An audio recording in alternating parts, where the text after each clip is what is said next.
السلام علیکم ورحمۃ اللہ وبرکاتہ۔ الحمد للہ رب العالمین والصلاة والسلام علی نبینا محمد وعلی آلہ وصحبہ اجمعین، اما بعد۔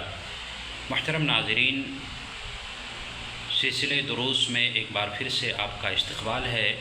درس کا موضوع ہے سونے اور جاگنے کے احکام و آداب۔ محترم ناظرین، اللہ تعالی نے دن اور رات الگ الگ بنائے۔ دن کام کاج اور مختلف ضروریات کی تکمیل کے لیے ہے، جبکہ رات راحت و آرام کے لیے ہے۔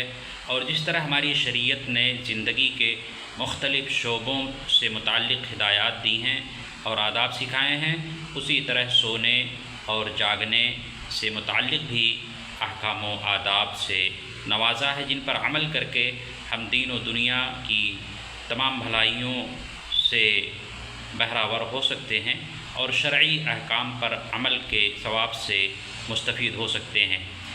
ان آداب و احکام کو اختصار کے ساتھ آپ کے سامنے پیش کیا جا رہا ہے۔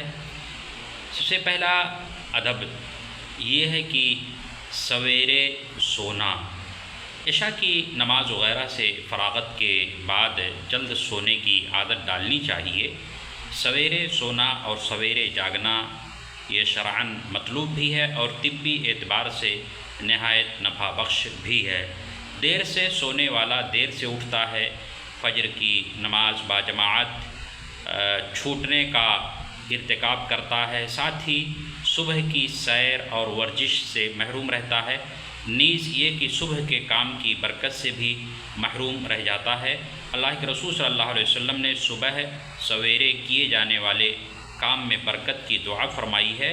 اللہ کے نبی صلی اللہ علیہ وسلم نے اس طرح سے دعا کی ہے: اللہم بارک لامتی فی بکورہا، کہ اے اللہ تو میری امت کے صبح میں برکت عطا فرما۔ نمبر 2، سونے سے پہلے کچھ ضروری کام۔ نبی صلی اللہ علیہ وسلم نے حکم دیا ہے کہ سونے سے پہلے کچھ کام کر لیے جائیں، مثلا بسم اللہ پڑھ کر دروازہ بند کر لیا جائے، اسی طرح بسم اللہ پڑھ کر برتن کے منہ کو باندھ دیا جائے، اسی طرح بسم اللہ پڑھ کر برتنوں کو ڈھانک دیا جائے، اسی طرح بسم اللہ پڑھ کر کے چراغ کو گل کر دیا جائے یعنی بجھا دیا جائے۔ برتن ڈھانکنے سے متعلق یہاں تک ہدایت ہے کہ اگر کوئی ڈھکن وغیرہ نہ ملے تو کوئی لکڑی کا ٹکڑا یا ٹہنی ہی بطور علامت کے برتن کے اوپر رکھ دیا جائے۔ حدیث میں بتایا گیا ہے کہ سال میں ایک رات ایسی آتی ہے جس میں اوبا نازل ہوتی ہے اور جو برتن کھلا ہوا ہوتا ہے اس میں وہ اوبا اتر جاتی ہے۔ یہ بھی بتلایا گیا کہ شیطان بند دروازوں اور ڈھکے ہوئے برتنوں کو نہیں کھولتا۔ اسی طرح جلتے چراغ کے بارے میں بتایا گیا کہ کبھی کبھی چوہیا اس کی بتی کھینچ کر ادھر سے ادھر لے جاتی ہے، جس سے آگ لگنے کا اندیشہ رہتا ہے۔ اسی طرح گھر میں جلتی ہوئی ہر قسم کی آگ کو سونے سے پہلے بجھا دینے کا حکم ہے اور گھر میں جلتی ہوئی آگ چھوڑ کر سونے سے منع کیا گیا ہے۔ اور اسی طرح گھر میں جلنے والا چراغ، انگیٹھی، موم بتی وغیرہ سب اس کے اندر داخل ہیں۔ ان چیزوں سے آگ لگنے کے علاوہ اور بھی دوسرے خطرناک حادثات ہوتے رہتے ہیں۔ نمبر 3، بستر صاف کرنا۔ جس بستر پر آدمی کو سونا ہو تو سونے سے پہلے اس بستر کو جھاڑ لینا چاہیے، اچھی طرح سے اس کی صفائی کر لینی چاہیے۔ اللہ کے رسول صلی اللہ علیہ وسلم فرماتے ہیں: تم میں سے جب کوئی شخص اپنے بستر پر لیٹنے کے لیے آئے تو وہ اپنے بستر کو اپنے تہبند کے اندرونی حصہ سے جھاڑ لے، اس لیے کہ اسے معلوم نہیں کہ اس کے اٹھ کر جانے کے بعد کون سی چیز وہاں آ پہنچی، یعنی کیڑے مکوڑے یا موذی جانور آدمی کی غیر موجودگی میں وہاں آ کر پناہ لیے ہوئے ہوں اور آدمی بستر کے جھاڑ پونچھ کے بغیر ہی اس میں اگر داخل ہو جائے تو وہ اسے ڈس لیں، کاٹ لیں یا کسی طرح کا نقصان پہنچائے۔ اس لیے ہمیشہ بستر پر سونے سے پہلے اسے اچھی طرح چیک کر لینا چاہیے، اچھی طرح سے اسے جھاڑ لینا چاہیے۔ نمبر 4، ہاتھ صاف کرنا۔ اگر آدمی کے ہاتھ میں میل، کچیل، چکنائی یا شیرینی وغیرہ لگی ہو تو سونے سے پہلے اسے دھل لینا چاہیے۔ نبی صلی اللہ علیہ وسلم کا ارشاد ہے جو شخص اس حال میں سو جائے کہ اس کے ہاتھ میں چکنائی لگی ہو اور اس نے اسے دھلا نہیں، پھر اسے کوئی ضرر پہنچے تو اپنے سوا کسی اور کو ملامت نہ کرے۔ نمبر 5، وضو کرنا۔ بہتر یہ ہے کہ آدمی سونے سے پہلے وضو کر لے، جیسا کہ حضرت براء بن عازب رضی اللہ عنہ سے اللہ کے رسول صلی اللہ علیہ وسلم نے فرمایا تھا، جب تم سونے کے لیے جانے لگو تو نماز کی طرح وضو کر لیا کرو، پھر اپنی داہنی کروٹ لیٹ جاؤ اور دعا پڑھو۔ نمبر 6، آیات و ادعیہ مسنونہ کا ورد۔ قرآن کریم کی مختلف آیتوں اور صورتوں اور ان کے علاوہ بہت ساری دعاؤں کو سونے سے پہلے پڑھنا نبی صلی اللہ علیہ وسلم سے ثابت ہے، لہٰذا ان تمام دعاؤں کو یا ان میں سے جس قدر ہو سکے سونے سے پہلے ضرور پڑھ لینا چاہیے۔ جن صورتوں اور آیتوں کو پڑھنا چاہیے وہ یہ ہیں۔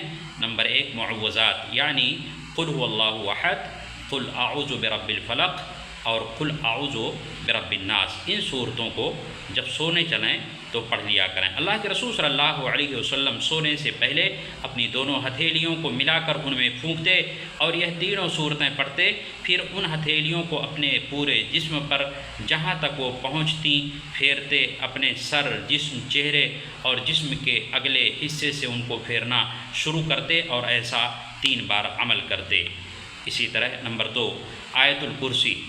آیت الکرسی کے بارے میں بتلایا گیا کہ سونے سے پہلے اسے پڑھ لیا جائے تو پوری رات اللہ تعالیٰ کی طرف سے آدمی پر ایک محافظ مقرر کر دیا جاتا ہے اور سویرے تک شیطان اس کے قریب بھی نہیں جاتا۔ نمبر 3، سورہ بقرہ کی آخری 2 آیتیں آمن الرسول سے آپ پڑھنے کا اہتمام کریں۔ حدیث میں آیا ہے کہ جو شخص رات کو سورہ بقرہ کے آخر کی 2 آیتیں آمن الرسول بما انزل الیہ من ربہ والمؤمنون سے لے کر آخر تک پڑھ لے تو یہ آیتیں اس کے لیے کافی ہوں گی۔ جہاں تک دعاؤں کا معاملہ ہے تو واضح رہے کہ چھوٹی بڑی بہت ساری دعائیں کتب حدیث میں موجود ہیں جن کو اختصار کے ساتھ یہاں ذکر کیا جا رہا ہے۔ مثلا سونے کے وقت آپ یہ دعا بھی پڑھیں، بسمک اللہم احیا و اموت۔ اسی طرح اس دعا کا بھی اہتمام کریں، الحمدللہ الذی اطعمنا وسقانا وکفانا وآوانا فکم ممن لا کافی لہ ولا مؤوی۔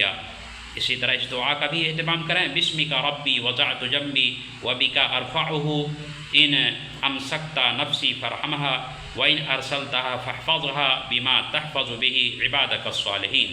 اسی طرح اس دعا کو بھی پڑھیں، اللہم قنی عذابک یوم تبعث عبادک۔ اسی طرح 33 بار اللہ اکبر، 33 بار سبحان اللہ اور 33 بار الحمدللہ پڑھیں۔ ایک روایت میں ہے کہ 34 بار سبحان اللہ اور ایک روایت میں ہے کہ 34 بار اللہ اکبر۔ بہرحال جس طرح آپ نمازوں میں سبحان اللہ، الحمدللہ، اللہ اکبر پڑھتے ہیں 33 دفعہ اور 34 دفعہ اللہ اکبر، اگر اسی طرح سے اہتمام کر لیں تو انشاءاللہ یہ بھی کافی ہوگا۔ یہ تمام اذکار بالکل آخر میں پڑھنا چاہیے، جب آپ بستر پر دراز ہونے چلیں تو ان سب دعاؤں کو پڑھنے کے بعد آپ اپنے بستر پر سوئیں اور اس کے بعد پھر ان دعاؤں کے بعد دوسری بات چیت نہ کی جائے۔ اسی طرح سونے کے آداب میں سے ایک ادب یہ ہے کہ داہنی کروٹ لیٹیں۔ اللہ کے رسول صلی اللہ علیہ وسلم کے بارے میں متعدد حدیثوں میں بیان کیا گیا کہ آپ اپنا داہنا ہاتھ اپنے رخسار یعنی گال کے نیچے رکھ کر داہنی کروٹ لیٹتے تھے۔ بعض صحابہ کو بھی آپ نے داہنی کروٹ لیٹنے کی نصیحت کی، اس لیے ایسا کرنا بہتر ہے۔ اس کے بعد اگر ضرورت محسوس ہو تو دوسرے کروٹ یعنی بائیں کروٹ بھی آپ لیٹ سکتے ہیں یا چت بھی لیٹ سکتے ہیں۔ اسی طرح سونے کی جو ممنوعہ شکلیں ہیں یعنی جن شکلوں میں یا جن حالتوں میں سونے سے منع کیا گیا، احادیث نبویہ میں سونے کی چند شکلوں اور حالتوں سے منع کیا گیا ہے، اس لیے ان سے پرہیز کرنا لازمی ہے۔ وہ شکلیں یہ ہیں، نمبر 1 پیٹ کے بل لیٹنا۔ ہمارے بعض بھائی پیٹ کے بل لیٹتے ہیں جو کہ غلط ہے۔ ایک صحابی کہتے ہیں کہ ایک مرتبہ مسجد میں پیٹ کے بل سویا ہوا تھا کہ اچانک ایک آدمی نے مجھے اپنے پاؤں سے حرکت دی اور کہا کہ لیٹنے کی اس حالت کو اللہ ناپسند کرتا ہے۔ میں نے دیکھا تو وہ رسول اللہ صلی اللہ علیہ وسلم تھے۔ اسی طرح نمبر 2 چت لیٹ کر ایک پاؤں دوسرے پاؤں پر رکھنا، یہ بھی ممنوع ہے۔ یہ اس صورت میں منع ہے جب شرمگاہ کھلنے کا خوف ہو، مثلا آدمی تہبند پہنے ہوئے ہو، البتہ اگر اس کی شرمگاہ کھلنے کا اندیشہ نہیں ہے، مثلا جیسے پائجامہ یا پینٹ وغیرہ پہنے ہوئے ہے، تو ایسا کرنے میں کوئی حرج نہیں ہے۔ نمبر 3، بغیر دیوار والی چھت پر بھی سونے سے منع کیا گیا ہے۔ اسی طرح ہے سونے کے آداب میں سے ایک خواب، یعنی اگر آدمی نیند میں کوئی اچھا خواب دیکھے تو اس پر اللہ رب العالمین کا شکر ادا کرے اور اپنے دوست احباب سے اس کا تذکرہ بھی کرے، اور اگر کوئی برا خواب دیکھے تو شیطان مردود سے اللہ رب العالمین کی پناہ مانگے اور اس خواب کا کسی سے تذکرہ نہ کرے۔ عام طور پہ ہم جب سوتے ہیں تو سونے کی حالت میں خواب دیکھتے ہیں، اب وہ خواب یا تو اچھے ہوتے ہیں یا برے ہوتے ہیں۔ اگر اچھے خواب ہیں تو اپنے دوست احباب سے اس کا ذکر کر سکتے ہیں، لیکن اگر برے خواب ہیں تو بہتر یہ ہے کہ اس خواب کو کسی سے ذکر نہ کیا جائے۔ اسی طرح سو کر کے جب جاگیں تو یہ دعا پڑھیں، الحمدللہ الذی احیانا بعدما اماتنا والیہ النشور۔ پھر سے سن لیں، سو کر اٹھنے کی دعا، الحمدللہ الذی احیانا بعدما اماتنا والیہ النشور۔ اسی طرح صفائی کا بے حد خیال رکھیں، جب کوئی شخص سو کر اٹھے تو اپنے ہاتھوں کو دھلنے سے پہلے انہیں پانی سے بھرے برتن میں نہ ڈالے۔ اللہ کے نبی صلی اللہ علیہ وسلم نے ایسا کرنے سے منع کیا، کیونکہ اسے معلوم نہیں کہ نیند کی حالت میں اس کے ہاتھ کہاں کہاں گئے ہیں۔ تو جب سو کر کے اٹھیں تو سب سے پہلے آپ کا کام کیا ہونا چاہیے؟ اپنے دونوں ہاتھوں کو دھلائیں۔ یہ چند اہم آداب و احکام تھے جو آپ کے سامنے بیان کیے گئے۔ امید ہے کہ انشاءاللہ العزیز آپ ضرور سونے اور جاگنے کے جو آداب آپ کے سامنے پیش کیے گئے ہیں ان کی رعایت کریں گے، اور نبی صلی اللہ علیہ وسلم کی تعلیمات کی روشنی میں آپ کا سونا اور جاگنا ہوگا۔ دعا ہے اللہ تعالی ہم سب کو نبوی تعلیمات کی روشنی میں سونے اور جاگنے کی ہمیں توفیق عطا فرمائے۔ اللہ تعالی ہمیں زیادہ سے زیادہ دعاؤں کا ورد کرنے، ذکر و اذکار کا اہتمام کرنے کی توفیق عطا فرمائے۔ اللہ تعالی ہمیں ہمیشہ اپنی حفظ و امان میں رکھے اور ہر طرح کے شر سے محفوظ رکھے، آمین۔ وآخر دعوانا ان الحمدللہ رب العالمین۔